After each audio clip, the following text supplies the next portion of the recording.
Hello. Just wanted to make this quick little video here to document um, my thought process on a couple things. Uh, I have been building websites for a few, I don't know, a few years. I would say I started probably around 3 or 4 years ago, and have had like a website development company for two and a half or so. Hasn't done like crazy numbers or anything, but I've probably had my hands on like 40 websites at this point. Not all of them are like crazy complex. Not all of them are crazy, are like fully complete. I mean, obviously, websites are always evolving. Um,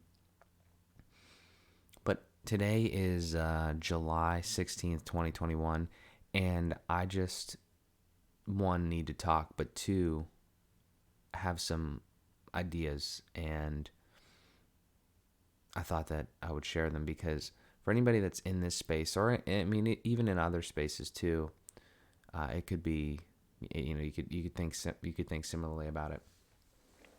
I have been just like this. It, Building a website is a lot like other things. When you start, you want to get a lot of different projects, and you're anxious to do anything. And at this point, I don't want to build like every single website that I can, because there's a lot of stress that goes into like building a website, because you have to deal with a client, which normally they're great, but you have to deal with them. And then not only that, you have to obviously do a lot of the work and potentially hire out a copywriter or something like that, which I haven't even done that before. I normally just have the clients hand me the stuff. But all of that, there's a lot of steps in there, okay? But where my mindset is, I want to position FindIT Tech, LLC, my web development company, I want to position it as a place where you come to get beautiful, custom, relatively complex websites with a back end that you can work in, like you and your staff can work in. You can manage different things on the websites, dynamic content, all that sort of stuff. Because these little sites that just have some pictures and some text and a gallery of photos or whatever, they're great, sure, but you're missing a lot of potential, in my opinion. And I don't know what people charge for these sites, but they're not worth it to me, because I've never charged. I don't want to do anything out ever again for less than $1,000, and I know that I've done too much, way too much work for less than $1,000 before. So that is where I'm at, and I'm not trying to. I'm talking from like a business perspective of like, we've came through these years, and these times of finding clients and building websites, and this is what I've learned.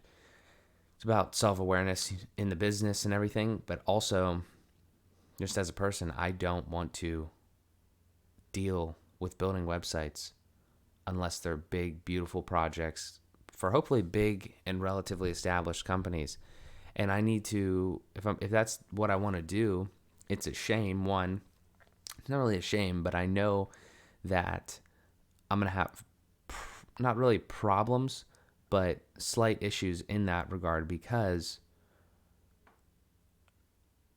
there's a lot of people that I meet that are very new and just starting out, and they're like, "Oh, you make websites? Like, what's up?" I'm like, I'm not. I'm probably not gonna make a website for you, because it's just not worth my time. Like, I put so much time, effort, and energy into the things that I do, especially building websites, and I have so many other things that I'm trying to do that I don't.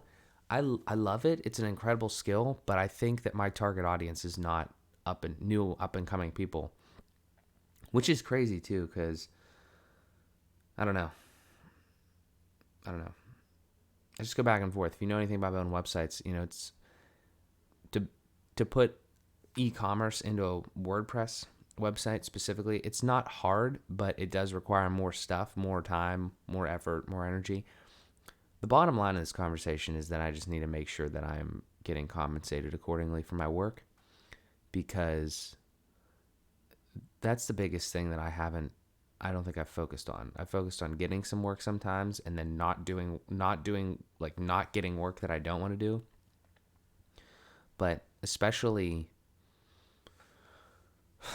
I'd say especially like recently, been working on a lot of websites, but we need to finish projects, and we need to get projects that are big and projects that I can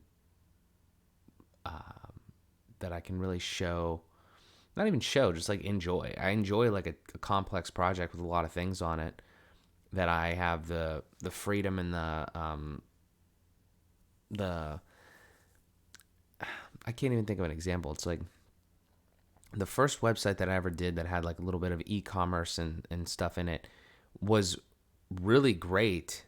It was a really great thought process and project by the client, but I was so young that I was and inexperienced that I had to really piecewise it together, and I did it for a very small amount of money, and then it just went offline anyway. And what sparked this conversation is another client emailing me today, and they said, hey, I'm working on something else now. This was a little side project that I had this website created for. Can we take it offline? What are my options and stuff? And that's great. I mean, I have nothing against that person, great, do whatever you want to do. Fuck yeah, awesome. But that's annoying to me from a business perspective, obviously, because that's a little bit of recurring revenue that I'm going to lose. I'm not really worried about that actual part of it. I'm more just it's speaking to a bigger picture that I need to be charging more for websites. I need to be building bigger and better websites, and I need to be charging more recurringly. Like, that's the bottom line. Like, I am very serious about the stuff that I do and committed to it, and I want to work with other people that are committed to their things, because I put a lot of time and energy into these websites, and now and this is another thing now, like, this isn't that big of a deal, but I could figure a way around it, but it's much more annoying to do. Now that website is not going to be able to be directly accessed by somebody looking at my portfolio. So I have to somehow do something else around that. So it's like, the whole thing is just annoying, because when people take it off, it's not the end of the world, and I don't blame them. It's just a situational thing, and it's more about me. I blame myself. And it's annoying because I'm looking at other websites and it's like, they're not good, but I can't fix everybody's website. I don't want to. And the price that I need to charge is not going to be probably good for most people in that regard. So I don't know. That's just kind of my thoughts on the whole thing. And I want to document this because I also need to start making more YouTube videos and document things that I'm thinking about, and just the stuff that I'm going through. So yeah, I guess that's it. That's a big update on FindIT Tech. I need to be a little more intentional and smart with the pricing and the people that I go after. And I need to change the website. I need to make the website speak to that much more. So that's all I got. MJS out. See ya.